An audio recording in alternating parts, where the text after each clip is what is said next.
Manchester United finally scoring goals, people. I always ask the question, how do you feel to be a Man United fan today? I asked the question yesterday, and now post-match reaction, I'm asking the same question back to you, viewers in the VAR room. How do you feel right now, right here? Man United winning a game of football 2-1. Okay, it wasn't the best of game if you look at the opening half. Arguably to the point there was nervousness. They looked like we were opening the 7 minutes. We had 55% ball possession. We looked like we were bobbing around like a boxing match, jabbing a little bit. But then in the middle of that first half, they took over more ball possession, and we came back in that third spell of the first half, looking sharp, looking like Ericsson was about to score that goal as well. Majority of the fan base, including the watch along, was thinking this is piss poor first half. This is Man United that I'm so used to watch in the beginning of the season. But we're going to take away some positives in this match as well. We're going to talk about this referee and the medical staff that did a poor patch up. There was a knee to the head of Matthias de Ligt, and what a warrior. What a bloody reaction we got from Man United in the second half. But this incident leads to us being pissed off, us coming out to show you, I drew the first blood. Now you are going to taste our fury. This is what happens. Like first half, it was a shambolic. You can argue to the blue in the face. That is the rules. But also what happened to the medical staff. We saw the doctor with the black gloves whispering Ten Hag's, he's okay. We just need to patch him up. But listen, you just don't put a white patch here and some Vaseline and expect not to pour blood out again. Like, have you ever seen an MMA fight or boxing fight? You have professionals putting like pressure and putting proper bandage around. So blood was pouring down Matthias de Ligt's face, right? We've seen this before 3 weeks earlier with Mason Mount getting a cut here, but Mason Mount haven't been even featured like Porcendal. But the warrior, de Ligt, was so angry, we took him off. We took him off. The ref took him off. There was 1 minute left of the first half. He could have just waited. He took one of our key defenders out. So we were one man short. And they, toothless, they never even had a shot on target. The first goal had that goal scoring opportunity. Jarvis, what was your bloody reaction? I'm talking bloody reaction for that referee. Was it the referee? Was it the medical staff? Or do you think he should just let the game run? Because there was 4 minutes at a time. They scored in the 50th minute, so there was actually 2 extra minutes. Jarvis. Yeah. Big up, guys. Big up, everybody. Big up to the chat. Man United. Yes, we won a game. It's been a while, so it feels good.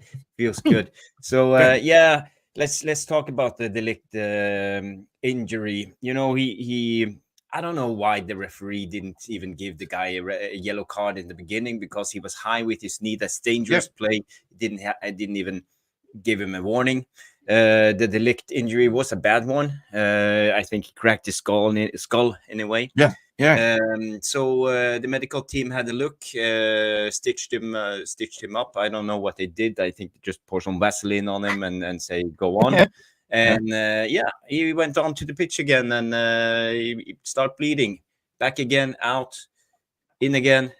And then suddenly the referee sees he's been bleeding on the pitch for 5 minutes. Suddenly in overtime, he added 4 minutes. It was in the 5th minute. And he suddenly decided, let's just take off de Ligt on a corner kick. Terrible decision, but that's the rules. That's the rules of football. You can't have players running around bleeding. So in a way, the referee didn't do anything wrong. I point my finger at the medical team, because they had 3 chances to stitch him up. They could put the bandage on him.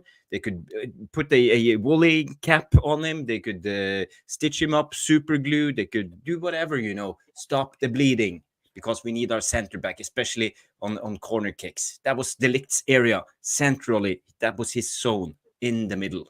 And but that was clearly we saw de Ligt was so pissed off. De Ligt was pissed off because he knew if he were to be in there, he would save it, right?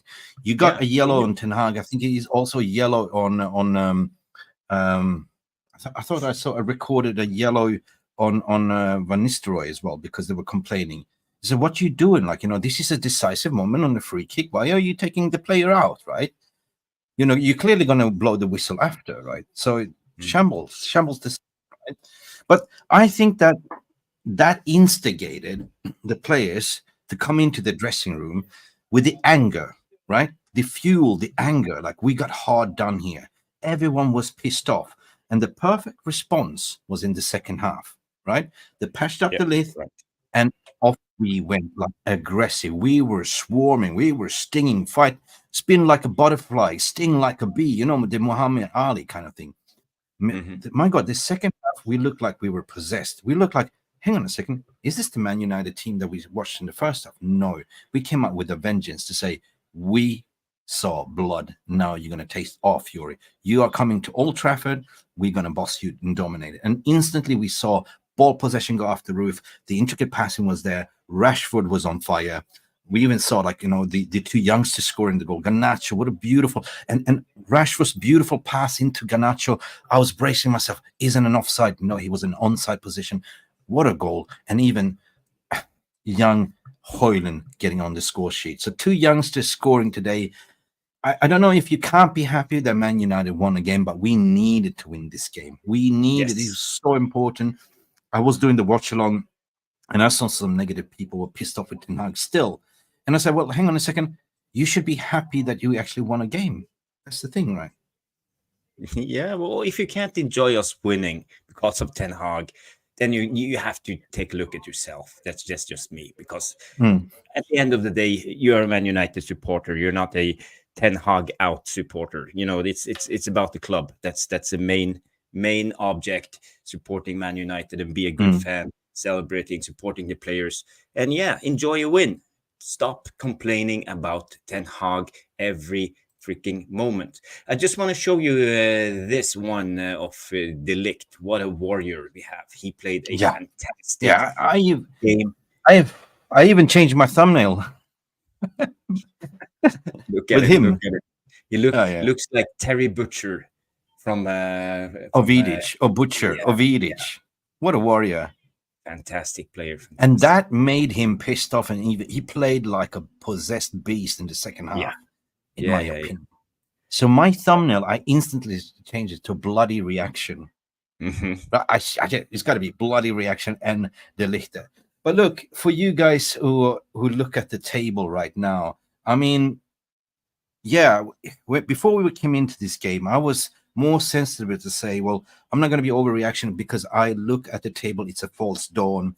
We are 6 points away from top four. It ain't that bad. We have 32 more games, so even 35 more games to play. So this game was important, victorious, 3 points. We needed this. And where are we sitting at the table at the moment, Jarvis? We I are think we sitting, sent.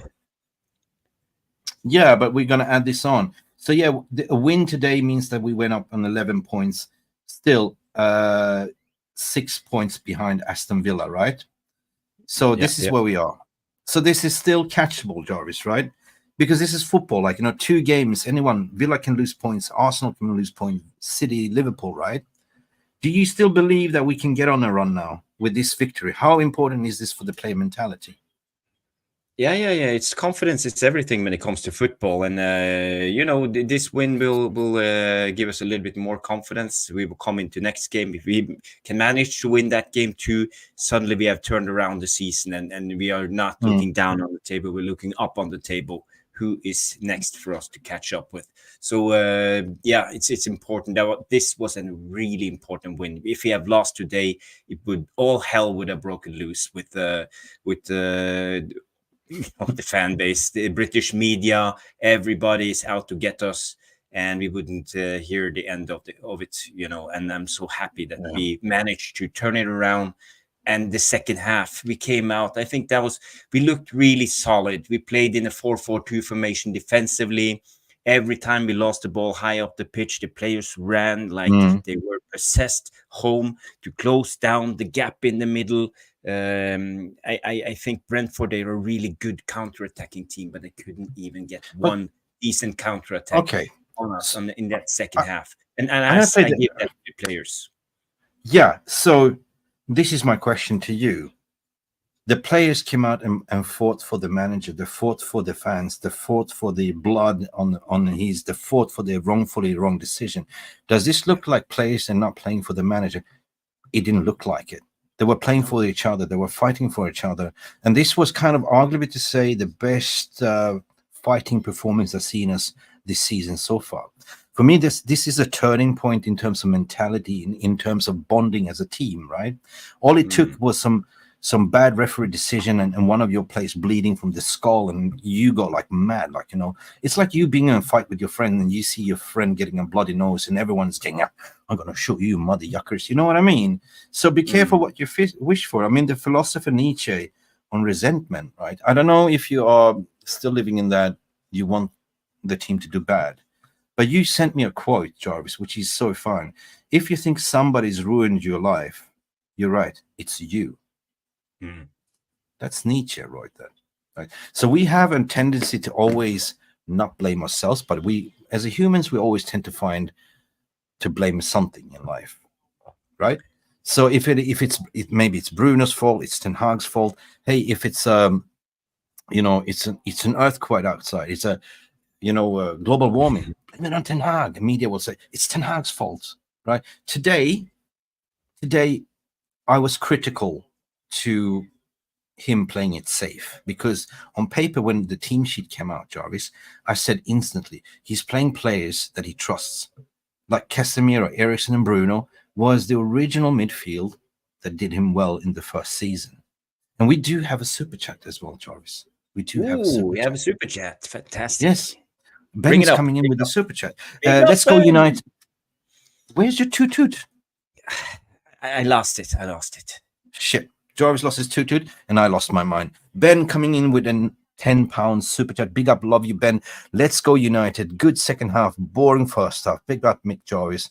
I'm Ten Hag out, but happy for him and the team today, except Bruno. Erik Ten Hag has to change formation 4-3-3 or drop Bruno up the Reds. I love your honesty, Ben. I love these kind of comments because it leaves a lot of substance and for us to dissect as well. If I read this, I agree what you're saying. The first half was a little bit cagey nervous. Second half, we came out and showed fight, grit, and determination.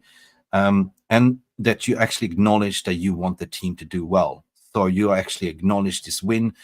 And you also say that the formation, something that we will talk about, the 4-2-3-1 in my system doesn't work. I like us to see 4-3-3, or when everyone is fit and firing, that we can actually play a 3-5-2. Jarvis, what's your opinion, what Ben is saying here? Yeah, thank you, Ben, for the super chat. And Ten Hag in, Ten Hag out. I don't care about that. Just long as we support Man United, that's the only issue. And I'm happy that you sent us a super chat celebrating with us on this win. I think it's unlikely that Ten Hag will change his formation. But formation is one thing. It's how we are in possession and what we do without possession. We defend in a 4-4-2. Today we could see Rashford and Garnacho, both of them tucking in, playing narrow. So we had a compact midfield four centrally, 4-4-2 defensively. When we attack, we have more freedom to roam. We interchange. It's hard to even say what kind of formation we play when we are in possession, because players are really high up the pitch. Some call it the 3-1-6. But maybe was the first, but I see more of a pivot now. But I see Eriksen and Bruno interchanging who will be the high up the pitch and who will be down in the midfield. Okay, there's so much to dissect in the first half here as well, so I want to stick to that point, and I want to thank you, Ben, for your super chat as well. I saw something weird happening in the midfield. I picked up what Eriksen was the register as well. He was having a lot of the ball, doing a lot of good passes, but people were criticizing Bruno for doing Hollywood passes, but this time it paid off, right? That beautiful weighted pass to Højlund was so beautiful and perfect. The flick, yeah.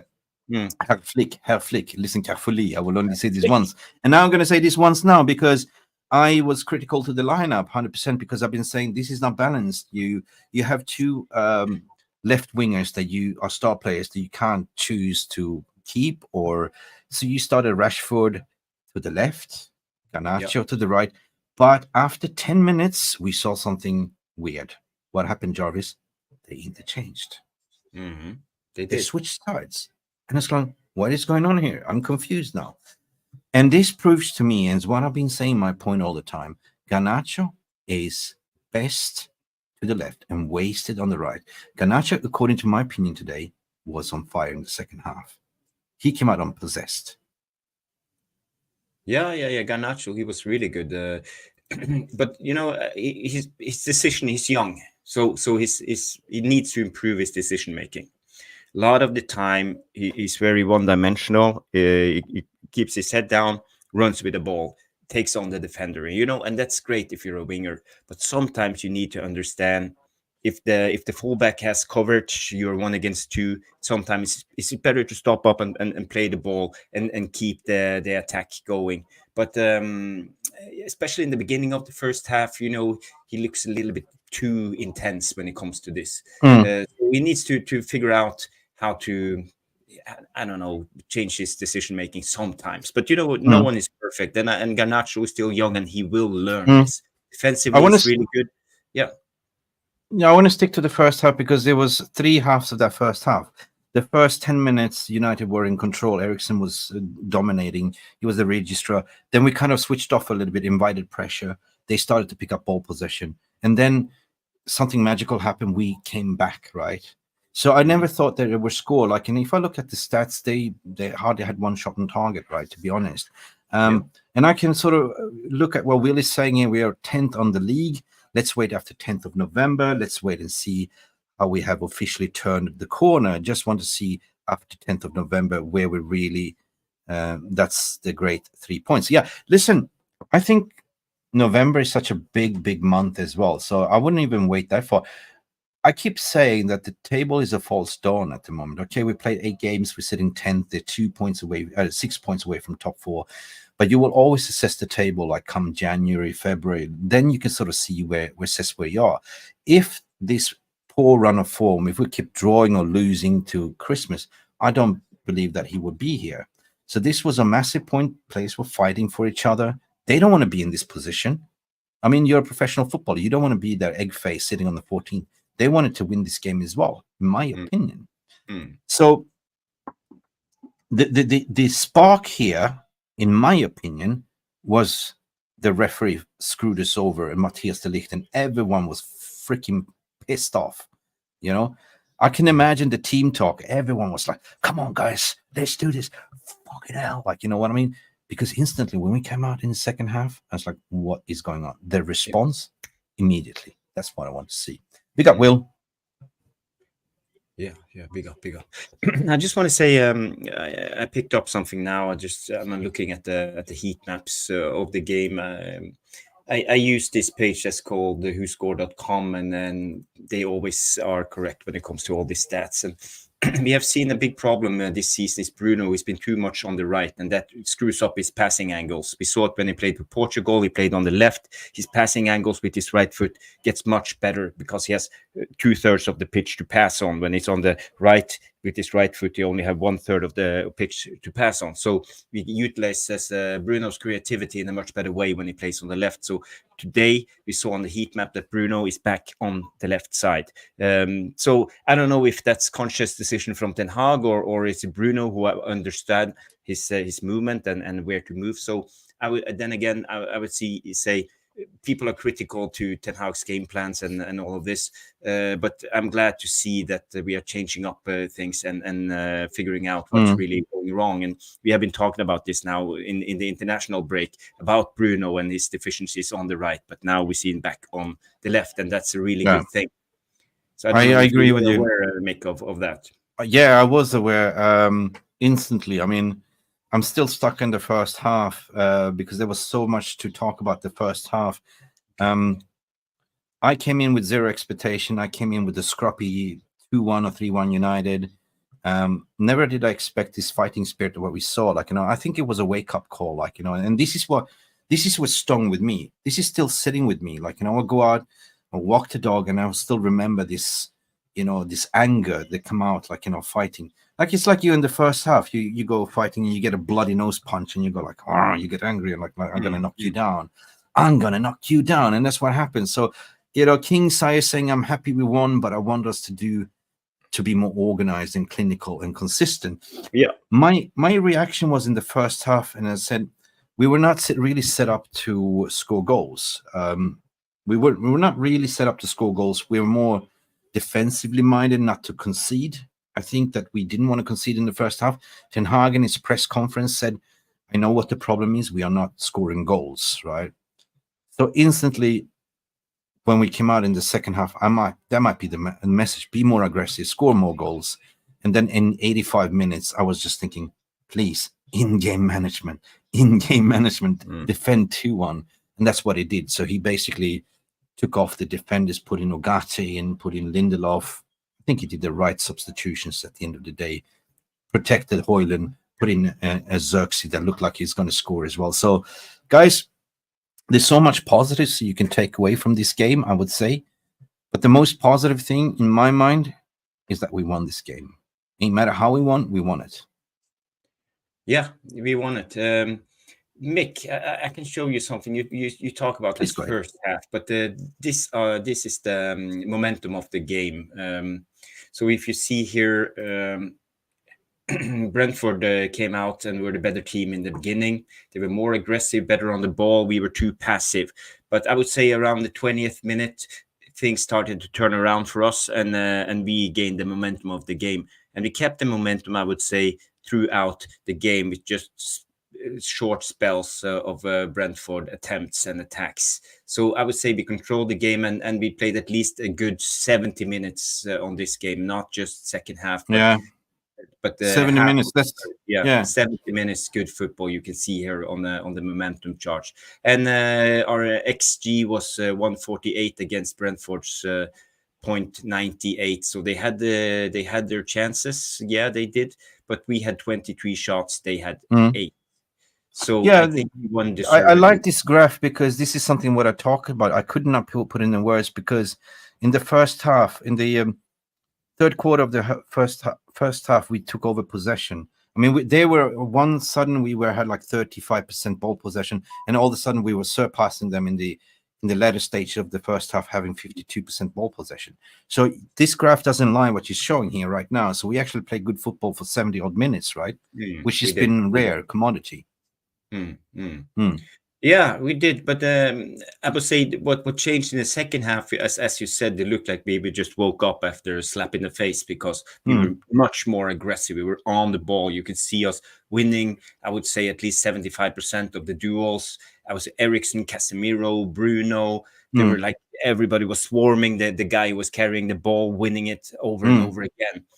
And a lot of 50-50s we became out as the winner. So that's how you have to play to win games. You have to have the right attitude, and today we had the right attitude. So I'm really happy with a lot of the players. Application. Defensively, Eriksen, he could move his legs today. People say he don't have legs, but he could move his legs. Same with Casemiro. Defensively was really good. What I didn't like with Bruno and Casemiro, especially, they were too much long shots. They finished the attacks when we had all the team up. Too many shots from outside the box. Why can't they just keep on playing, trying to break down the opposition? So sometimes, again, decision making. But I don't know if that's a plan from Ten Hag to take a shot. But when you see it 4 or 5 times from each players from 20 to 25 meters, it's time to stop. When speaking about shots, I keep saying that last year we conceded way too many shots, and plus we received a bar tab from Marcus Rashford in Belfast.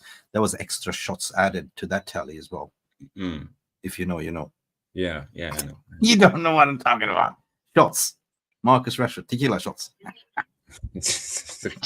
Now you're getting it. Listen, the total shots today, I mean, much improved, right? Shots on target from Man United was 11 versus 2. Okay. Total shots was 23 versus 8. Man United 23, Brentford 8. Right. Total passes completed 489.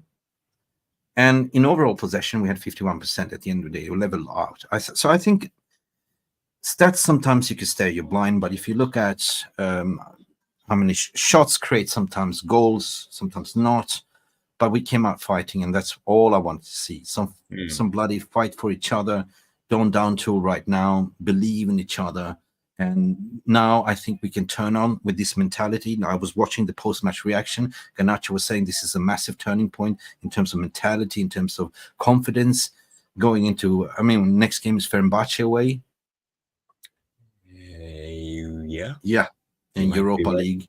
So there might be sort of a revenge, like, okay, we got 3 points now in the Premier League finally. We didn't draw. Now we need to pick up 3 points as well in the Europa League. So this is massive confidence booster, I would say so. And we got another super chat, by the way. Before we go that, we have Admiral Drex, much improved second half, manager tactically improved. Darlow contribute 100%. And our final third decision needs to be fine-tuned. We're getting there. I'm going to talk about that as well. But before that, we're going to go into the second super chat from Ben again. And Big it's up, Ben. your honest read. Big up, Ben. You can read this super chat, my friend. I would love to jump on a show with you sometime, and looking forward to being back on the Northern channel too. Had to take time off due to mental issues. So, mate, if you want to come in and have your say now, we can share the link. If you want to have your say, anyone is welcome to come in and talk. Yes, 100%. Ben, you are welcome on this channel. That will be great if you have. But mental issues, so many people struggle with mental issues. So people keep safe and take care of yourself. It's really important. Nura is a friend of ours as well. So Ben, if you want to come in, let us know. Give us a yes in the chat. I will paste the link if you want to come in. Viva Garnacho, what people are saying, 100%. Viva Garnacho. So listen, we were talking about something that resonates with me. We've been talking about players not playing for the manager. I saw a team that were playing for the manager in the second half. I saw all I want to see is application, grit, determination, and see out the game, which we did, right? My score prediction was a 3-1 United, but I said it's going to be a scrappy 2-1 to United. I mean, it's a good feeling, isn't it? Like, I know that we are not the finished article as of yet, but the football season is long, and we always seem to start slow and pick up tempo at the end. I think that the player ID, what people are saying, style of play, that's all a system issue. That needs a tweak, but I think that will come eventually. What matters is that you get confidence out, you're picking up the points, and then they will find the rhythm, the passes, and everything, and the final to third will come. So the importance of Garnacho scoring and Højlund scoring, so important for the confidence. Swag Daddy comes in and say, big up, guys. I think there's nothing wrong with Erik ten Hag's playing style or tactics. What's needed is intensity, as we saw in the second half. Yeah, that's 100% spot 100%. On. The intensity needs to be there. Pick up the tempo, the ball tempo, the aggression, the ability to win duels, to always be tenacious, and the players saw it today. So I don't know why they can't bring it up, if it's nerves or if it's confidence or whatever, or they feel inhibited by Ten Hag's tactics. I don't know, but something is off. But we saw in the second half they wanted it. They wanted to win the game, and that's what we want to see as Man United fans. We want to see some passion and intensity in the game. Yeah, I'm going to put this to the stage as well, because I want to play Garnacho's interview after about what he said. Like, if that's okay. This is. Yeah. I haven't seen any interview, so yeah, interesting. Buffering. Alejandro, you had to work hard. Sound? Can you hear? Good second half. No, turn it up a little bit if you can. Please start all over again. Yeah, we are very happy, but I think any sound? Also good performance. Yeah, I hear you. We came 1-0 down, but I think we played in general a very good game.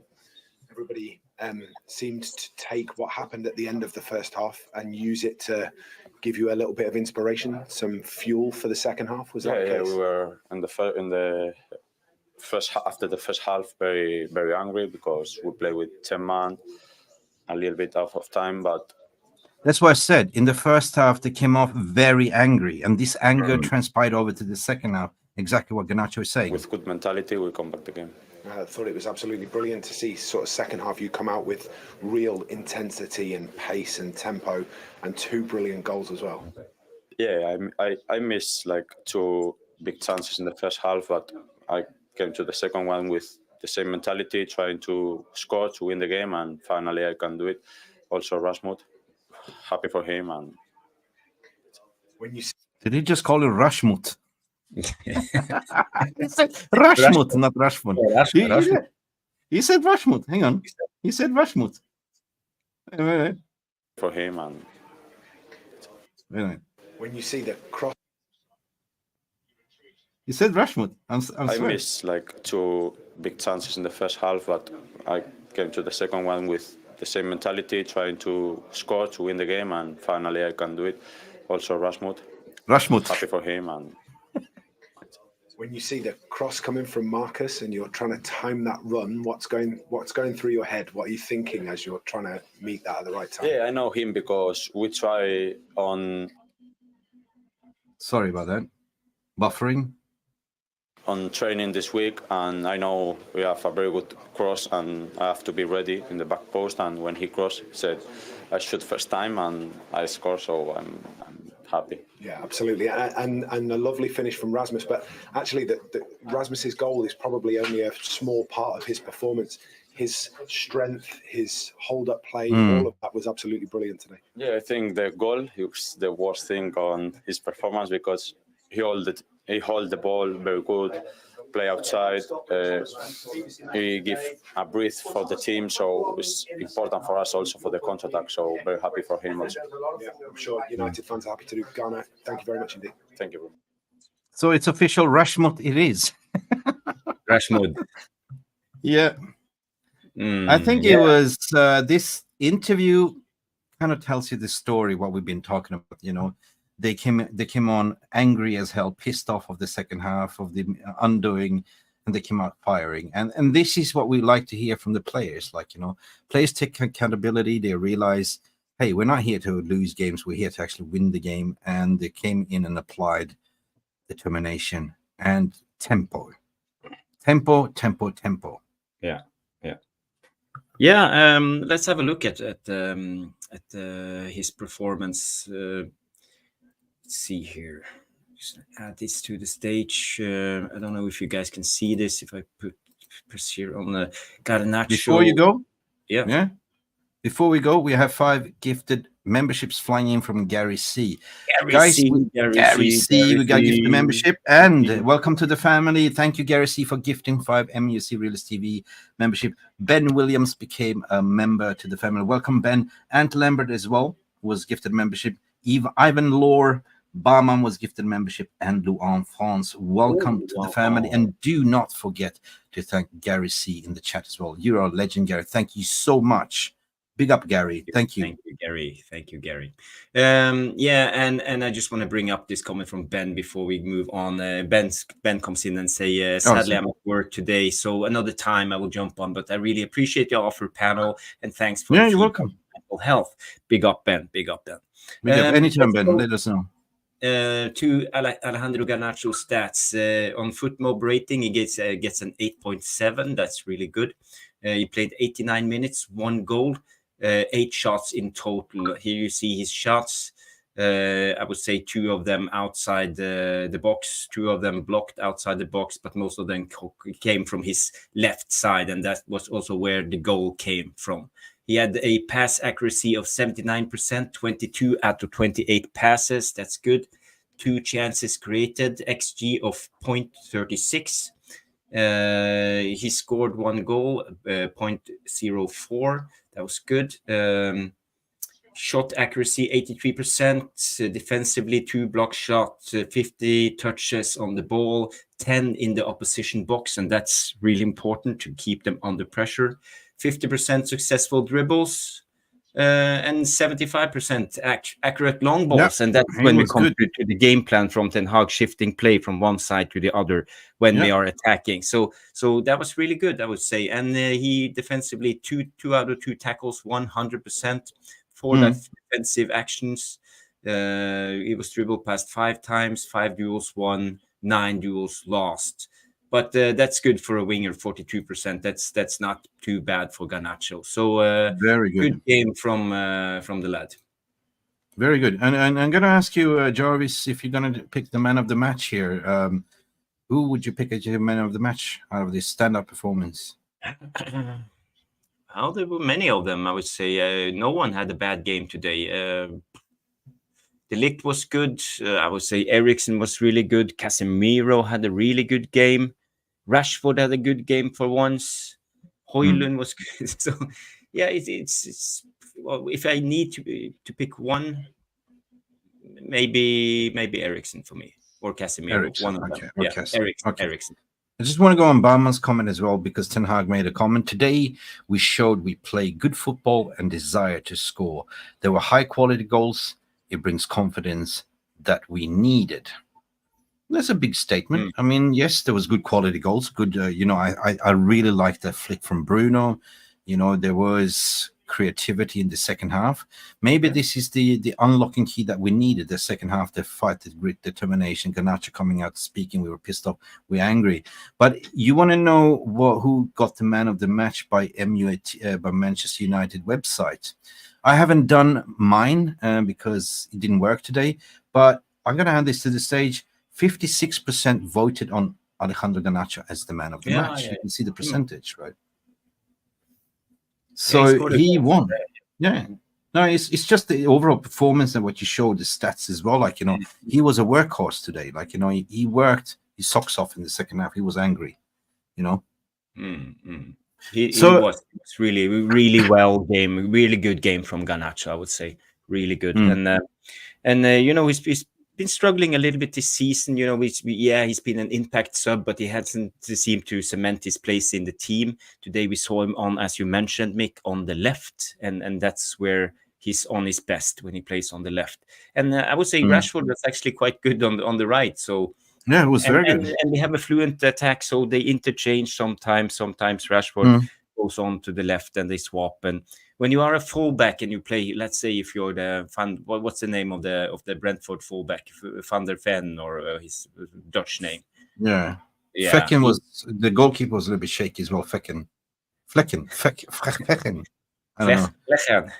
Flecken. Yeah. Flecken. I don't know. Lillis United, sorry, legends. I'm not late in the street because I'm in Turkey. Don't have much time.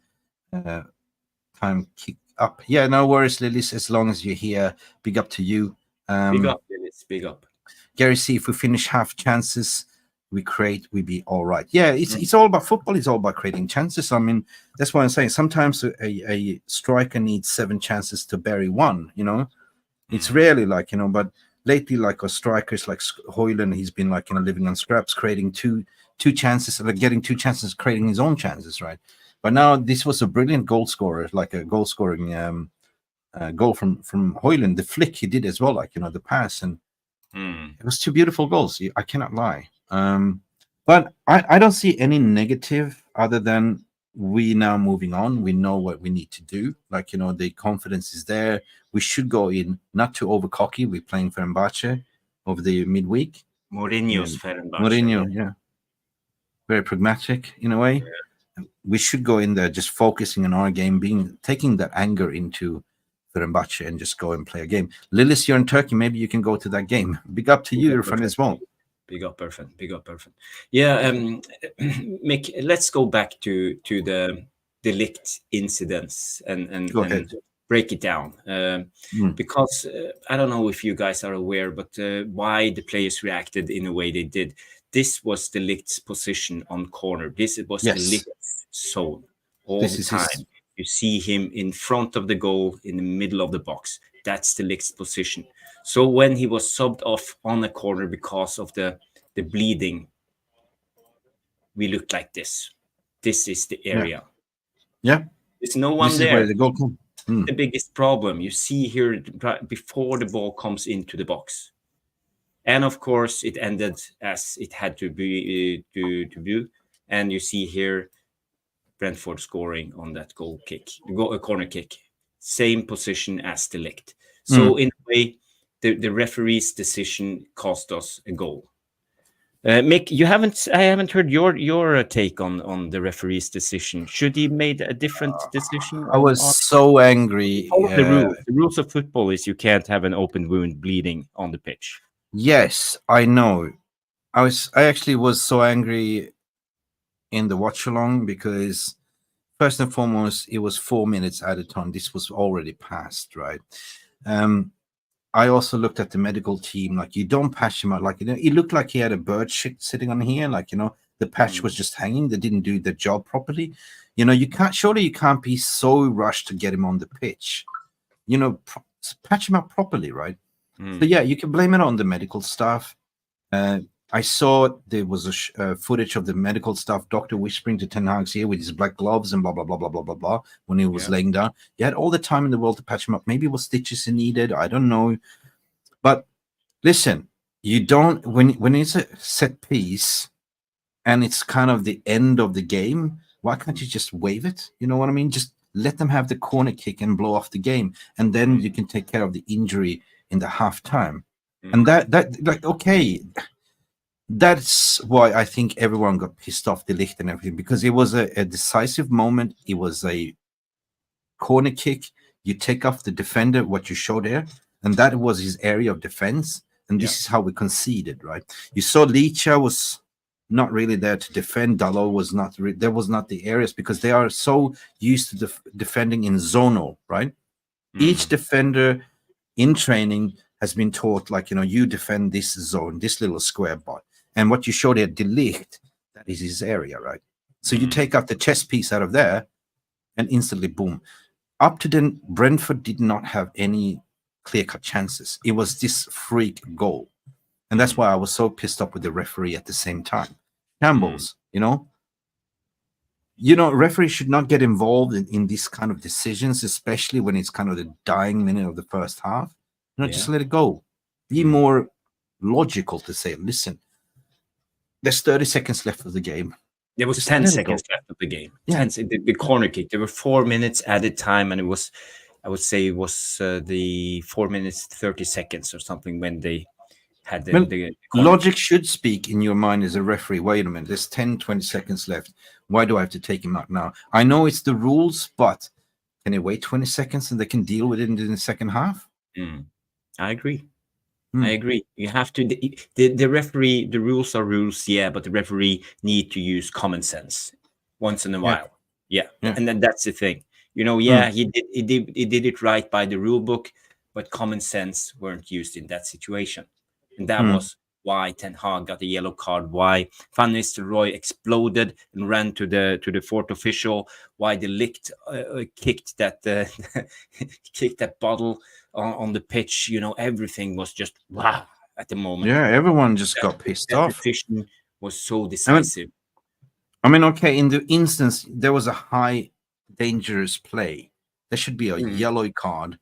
He played his knees down in his fucking forehead, right, or in his head. That should be a yellow in the first instance. So you can look prior to that incident as well. What caused the injury? Nothing. All right, so you let the play go. So you could have let this one slide as well, like, just play off the free kick, whatever. No, sort of corner kick and just blow off the game and deal with it. Barman comes in with a valid point. Guys, what's your take on Martinez neutralizing the biggest threat in Bueno? Good observation. Yes, nobody talked about Martinez as a left back. No, but he didn't contribute much going forward. But defensively, he was spot on. He was.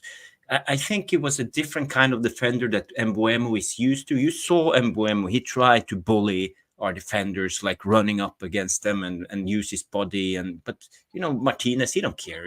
That's his game. He wants the attacker to come up. He wants to be physical. So Mbeumo, I think he met his match today, and he did. Yeah, he did. Now you got a point there. Like, it was first time we seen Martinez playing a full 96 minutes as a left back. And he did it okay, but it's like he's not so good at going forward. But defensively, it's stable, right? So it's paper of the cracks, right? I'd rather see Martinez as a left back than Johnny Evans playing as a left back. What was initially suggested, I said no. And again, Johnny Evans, 36, what is it, 37, 36, steady Eddie again. I think it's 36, the same as his number on his shirt, I believe. 36, and he was really good. I like Johnny Evans because he's calm, he's composed. There's no stress Yeah. with Johnny Evans, and I Lucky think he. Steen was asking me where I'm from. I'm originally from Sweden. Sweden, yes. Sweden. Okay, Bournemouth, Arsenal is 0-0, 27 in. Guys, this is yeah. Mick, what other results? I didn't get all the other results of the round. Yeah, I mean, how did Everton they won do? 2-0. Everton won Okay. 2-0. Let me just go Yeah, they check. needed a win. Sean Dice. Oh, they needed a win. I think Leicester won over Ipswich. Not sure. Let me go and check, mate. Let's I haven't had checkmate. time because I've been sitting on the watch along as well. Let me go and have a look. Now, Bournemouth Arsenal is going. Everton won over Ipswich Town 2-0. Man United 2-1. Let me see. Leicester won over Southampton. Southampton got a yellow card. Leicester won 3-2. And Brighton won over Newcastle today. Wow. So Brighton picked up points over Newcastle. Yeah, it's good. It's good. Brighton are doing well. I think Welbeck. Two red cards, Fulham, Aston Villa 3-1. Aston Villa won. Okay.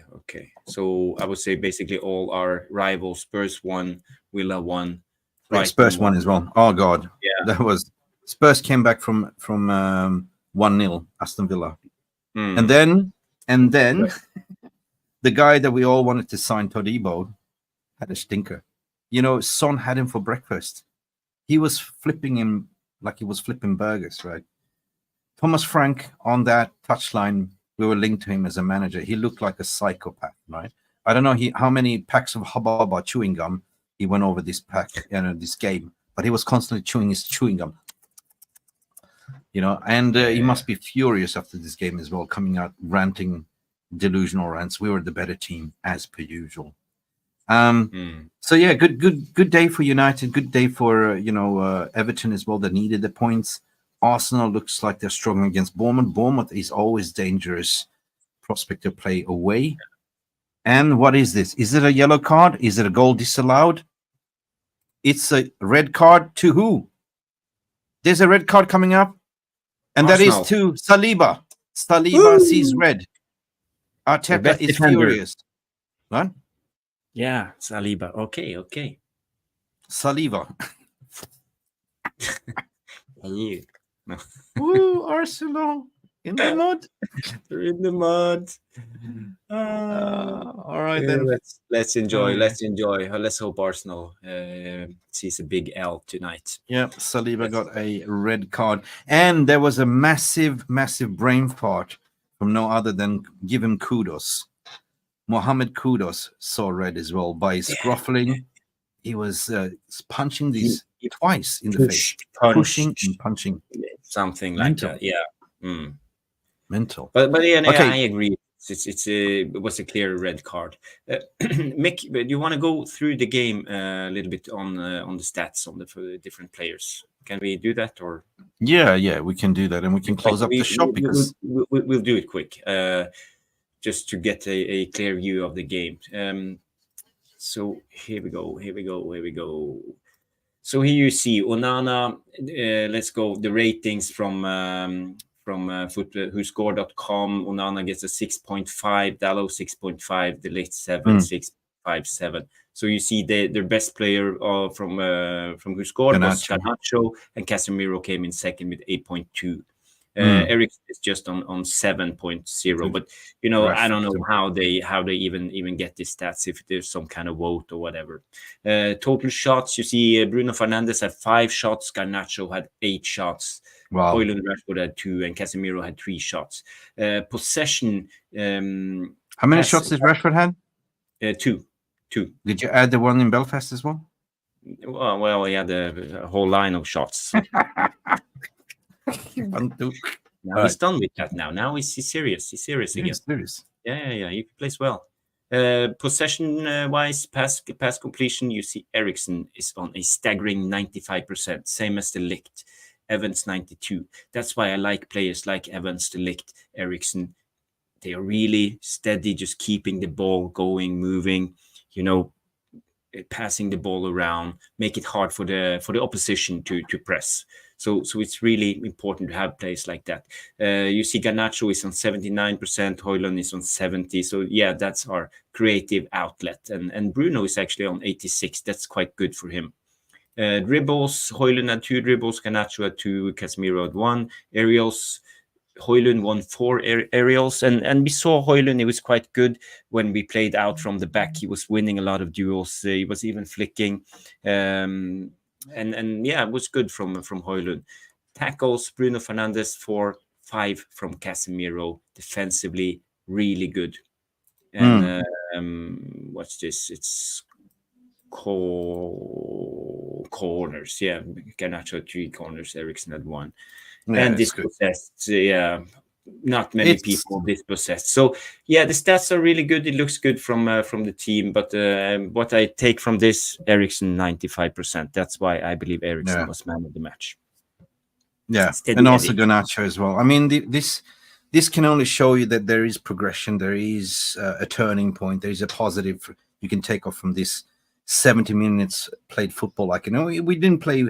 We started to play well. Second half of the first half, and that was consistent throughout the end of the game. We must play. De Ligt was man of the match for your opinion. Yeah. Who do you think was the man of the match? Give me your player. I don't know. Must play De Ligt. Yeah, but you had Garnacho. I had Eriksen. Must play had De Ligt. I didn't say my man of the match. I think that. My warrior of the match was De Ligt, to be honest. Like, the way he refused to give up, like, from a bloodied head. He was the instigator. He was the fire starter. They got everyone, get up and fight. They were pissed off in the second half. They came out and played like possessed. He was such a good defender. But offensively speaking, I think that Garnacho was everywhere. Like, his determination just to take on the defender, shoot, try. Yeah, I think that I can't find a bad performance from anyone in this team. Like, so that was correct. Like, there was nobody under 6, in my opinion. And it's been a rare commodity this season that we can actually sit and say that this was a good team performance when everyone fought for each other. Everyone fought for the manager. We saw passion from Ten Hag getting pissed off. We saw, Van Nistelrooy getting angry, get a yellow card as well. So yeah, come on, this is what we want to see: blood, sweat, and tears. Shea Arsenal comes in. Oh my god, we are down to 10 men. Yeah, and yeah, Arsenal just moving on from the game. How do you think this will affect Ten Hag and scrutiny, the negativity, the British media, mainstream media, the press? All the gossip, all the lies, everything that's been created. Do you think it will take a little bit of couple of days rest, or do you think they will continue their agenda? No, they're already angry. They are now angry that we actually won.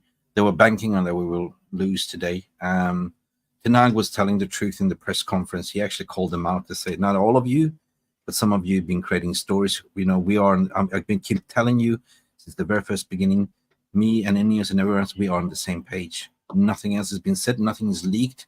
So everything that we saw in the international break, as per usual, it's been fabricated stories. There was even a hit piece written by ESPN, cramming everything in. Yeah, man. Cramming everything, how the weak mentality of certain players, sources, according to sources, like what sources? Ketchup and mayo. This was a hit piece only to smear Ten Hag, and at the end was a recommendation that Van Nistelrooy should be the manager. So for me, when I came to the end of that article, was just, this is bullshit, right? This is totally fabricated bullshit. It was a hit piece, right? That was a Pulitzer Prize winner. So I don't expect media to. I think they will just be more angry and double down, because we've seen it so many times. They like to build up the managers and players and tear them down, right? Nobody talks about Postecoglou, or nobody talks about the bad signings like Pep Guardiola has done. Nobody talks about the 115 charges. They're glorifying them. But as soon as they're Man United, it's amplified. Because why? Man United sells. 90% of these journalists out there are not even fans of Man United, so they've just been told to do this, right? And it is what it is. This is what it's like to be a Man United fan in the modern days. You either listen to what they have to say or just switch it off, right? But what we should do right here, right now, as fan base, is just to get behind this team, believe that we can win, and take it game by game, right? It doesn't matter if you want to sack the manager now. What good does it make? You know, will we have a second bounce? Who would that be? You know, and that would not be an interim, by the way. You know, an interim is somebody that comes in December, January, in a short spell of time. But you cannot appoint an interim right now. Well, we could see an interim, for example, up until January, and then hire a manager. No, I mean, I'm so conflicted in this, but I'm saying, like, let's wait and see game by game. You know, performance management. What we saw here today was, I said it, I was very critical. Give players, Ten Hag, give something back to the fans. And this display today in the second half, they gave the blood, sweat, and tears. And this is what I want to see as a fan. What about you, Jarvis? What do you think? Yeah, I think it relieves a little bit of the pressure. I think the ones who are set in their mind that they want Ten Hag out, you know, you can't change their mind. But I think a lot of the fan base who are started to doubt Ten Hag will be a little bit more relieved now at this moment, and they can accept Ten Hag staying on in the job a couple of more weeks at least before they start before the knives come out. You might not like the manager, but the thing is, you might not like the manager, but you cannot simply wish the team to lose just to sack the manager, right? That's my issue. You're sitting there to watch United win games, and that's what you want, right? So let's pray for that. We just win every single game from now on to December, right? We might lose some, we might win some, but predominantly, I think we will go on a winning streak right now. I believe. Because, as I said, form is not linear. Football goes in cycles, and it's a funny old game, right? Yeah, and we need to put on a string of wins. Because we are 10th in the league, and that's not good enough. We need to win a lot of games, and I hope that we are coming to December are in reach of top 4. We should be. Yeah. It's reachable. That's the target. That's the target. 10th in the league right now doesn't say anything. They're 6 points away from top 4. Aston Villa has got 6 points more than us. Anything can happen. They could lose games. We just have to focus on ourselves. Like, we cannot slip points. We need to go every game by game and just win. I said it before. The cure for this depression is winning games. As soon as you're losing games, you will go, you go on the toxic bandwagon. Just reminded me of how Arsenal and Liverpool fans used to be when they didn't win anything, right? They used to be the same. But as soon as they start winning, they were very overprotected over the manager and over the club and everything you don't speak about. They were even extreme. You know what I mean? Yeah, it's true. It's true. But at least they win today will give Ten Hag a breather, and maybe the players don't get the intense pressure all the time. It makes them easier for themselves to express themselves, to be a little bit more happy, to play good football. So, and then confidence come. And suddenly, before you know it, we have won 4, 5, 6 games in a row. Everything can happen. We know it. We have seen it before. We saw it when Oli came in. We had the manager bounce. We were unbeatable for, I would say, a good 3 months. So it's much about confidence and believing in the project. It's finishing off on that note. I think it's about confidence and happiness. You find your inner happiness, and we saw the players that were happy playing that football in the second half. They were really enjoying. They were attacking. They were hunting as a pack, and confidence breeds what? Performance at the end of the day. Breeds also bonding. And we can just hope that they learn something from this and take it to Fenerbahce and take it to West Ham. And we play game by game. Also, what must play say, if fans want United to lose, then number one, they need to check if they really love United. 2, losers will make it extremely difficult for a new manager. It will be a taller mountain to climb. 100%. 100%. Anyway, Check. Perfect. Checkmate. Listen, to summarize things, Man United 2, Brentford 1. We won. Goal scorers, Nacho and Højlund. Man of the match, apparently, Højlund. Or wasn't it Garnacho? And people, I'm going live later tonight, this evening, 9 p.m. with Noradin on United Real Therapy. So if you want to catch more Jarvis, tune in on United Real Therapy. Yeah, that'd be interesting. Before you leave, if you haven't, smash the like, subscribe to the channel, send the Mick some love letters, and then I had to cut you off there. It was getting too intense. Yeah, send some love letters and what? No, forget about it. Okay. You know what to do. You know. Go and check out Noradin's channel later on. You will see more of Jarvis. And also Monday, Jarvis's Corner, deep analysis. This has been Mick, Ruby, and Jarvis having our say, and hopefully we made you a better mental day. Glory, go, Man United. Yes, bye for now. Thank you so much for stopping by and watching MUFC Realist TV. Don't forget to like and subscribe and follow us on the socials.